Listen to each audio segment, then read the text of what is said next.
Parang nanalo sa loto ang OKC Thunder, kahit straight trade lang ang nangyari. At JJ Redick bilang coach na ngayon ng LA Lakers, kayang-kaya daw niya pasunurin si LeBron James. Ang OKC ay nagtagumpay sa pagkuha ng isa sa mga pinakamahusay na role player sa NBA ngayon, si Alex Caruso. Kilala si Caruso sa kanyang matatag na depensa, mahusay na pag-aasikaso ng bola, at kakayahang gumawa ng mga tamang desisyon sa court. Siya rin ay isang bihasang 3-point shooter, na magbibigay ng dagdag na spacing para sa Thunder. Isa si Caruso sa mga pinakamahusay na perimeter defenders sa liga. Magdadala siya ng karagdagang seguridad sa depensibong bahagi ng Thunder. May playoff experience si Caruso, na makakatulong sa mga batang manlalaro ng OKC. Ang kanyang estilo ng laro ay akmang-akma sa sistema ng Thunder, na nagbibigay ng versatility sa kanilang lineup. Samantala, ang Bulls ay nakakuha ng isang bagitong manlalaro na may potensyal, ngunit nangangailangan pa ng madaming experience.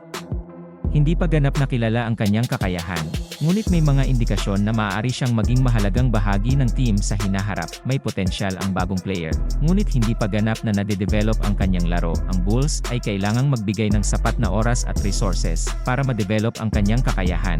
Kung ma-develop ng tama, maaaring maging sulit ang trade na ito sa hinaharap. Ngunit sa kasalukuyan, ito ay isang risk.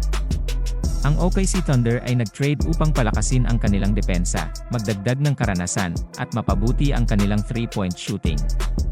Sa kabilang banda, ang Chicago Bulls ay nag-focus sa pag-develop ng bagong talento, pagtutok sa kanilang long-term goals, at pagpapaluwag ng kanilang salary cap para sa mga future opportunities. Ang pagkuha kay JJ Redick bilang coach ni LeBron James ay isang malaking hakbang para sa koponan. Sa kanyang basketball IQ, shooting expertise, at player experience, may malaking potensyal si Redick na maging matagumpay. Gayunpaman, ang mga hamon na kakaharapin niya, mula sa managing expectations hanggang sa strategic adjustments, ay hindi biro. Kailangan niyang maging handa at flexible upang magtagumpay sa isa sa pinakamahirap na trabaho sa NBA.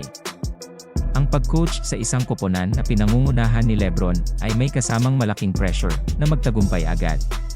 Kailangang maging handa si Redick sa mga mata ng media at fans na laging nakatutok sa kanilang performance.